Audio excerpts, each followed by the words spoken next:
I never thought I'd be so excited about my team holding the 50th pick in the NBA draft, but here we are talking about Kobe Brea.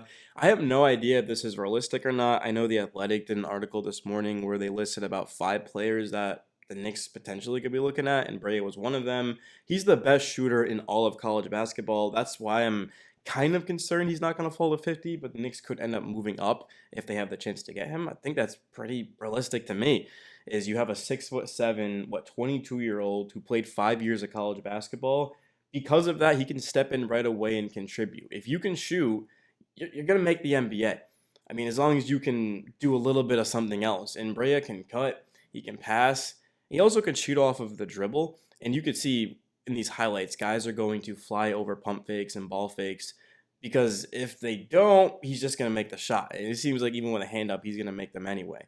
I mean, his numbers are just absolutely absurd. It's very rare you look at a college basketball player and see a number that literally makes your jaw drop. And this is certainly one of them. So, as a senior, he knocked down 49.8% of his threes on 6.1 attempts. College line or not, that is insanely impressive. I mean, literally, if you round up, half of the threes he takes go in.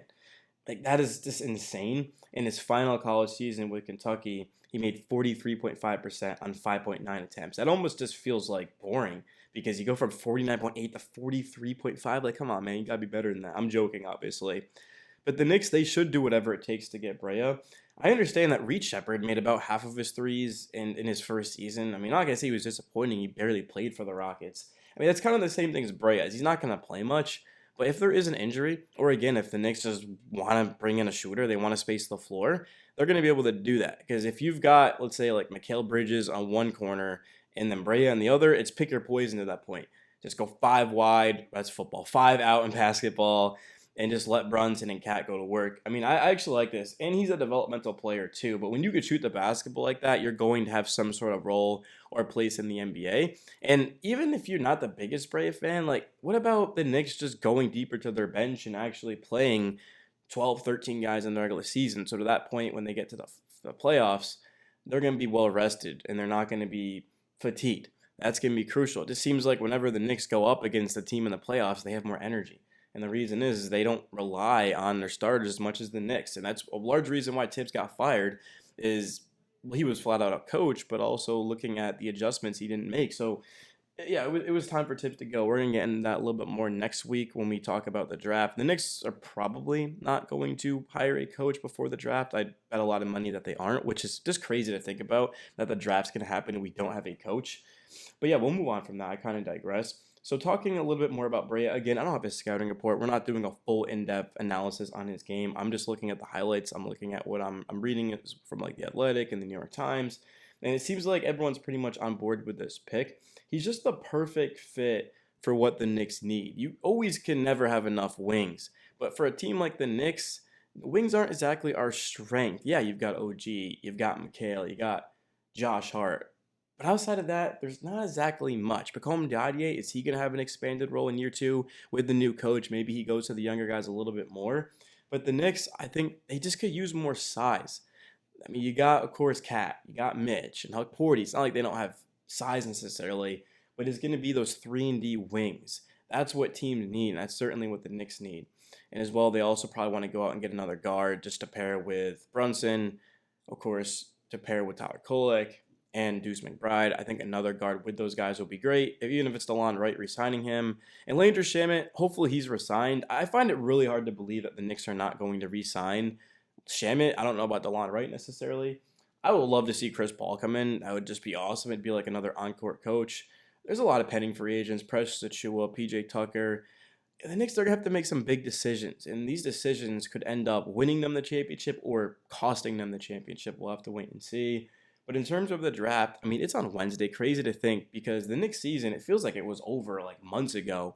It was only a couple of weeks ago. And here we are getting into the draft. And then after the draft, a couple more weeks and the summer league's going on. And then we're talking about a couple of, not really a couple of weeks, but like 2 months after that, training camp and then the start of the regular season. I'm not a huge fan of an 82-game regular season.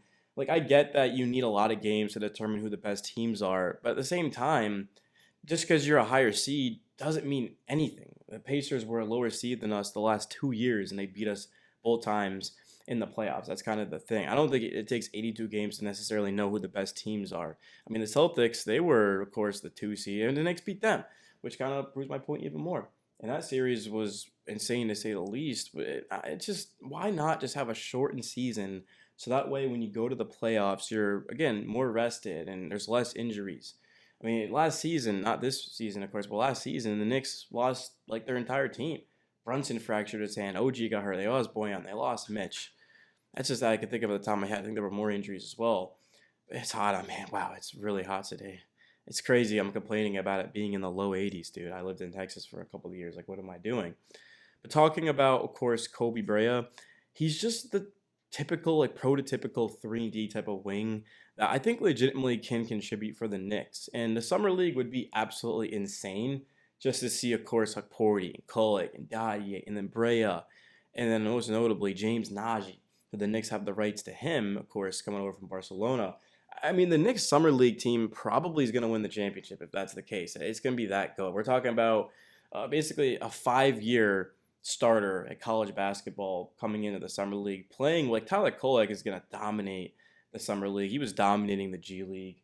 Even like Dye and Hukporti, like these guys are a little bit too good for the G League, but they're not good enough necessarily to play in the rotation right away on a playoff team at least. But down the line, they're going to have their time. But I'm hoping the new coach, again, prioritizes developing young players. I get that you want to shorten, you want to shrink the rotation in the playoffs to optimize your team and give them the best chance to win. But in terms of the regular season, I'm okay with the Knicks losing more games if it means that they play more guys and, of course, they end up resting the starters and keeping them fresh. Typically, when I watch the Knicks, I want them to win every single game they play. I think everyone can agree on that as a Knicks fan.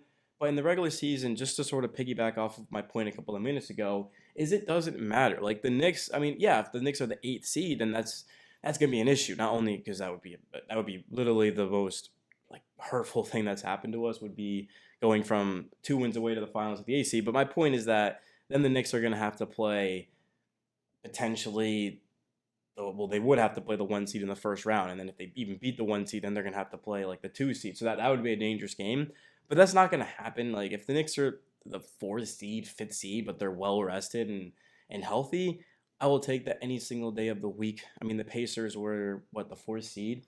They were only a couple of games behind us in the column, but they were the 4th seed. They're in the finals. They might win the finals too. To be honest with you, I think the Pacers are going to win the finals. It might come back to bite me, to be honest. We'll have to wait and see what happens tomorrow night. But yeah, just to reiterate, yeah, the Knicks should absolutely go out there and bring in Kobe Brea, 6'7" wing that could shoot the ball at a 50% clip from three. Yeah, sign me up right the hell now. Even if they have to trade up to do it, I would.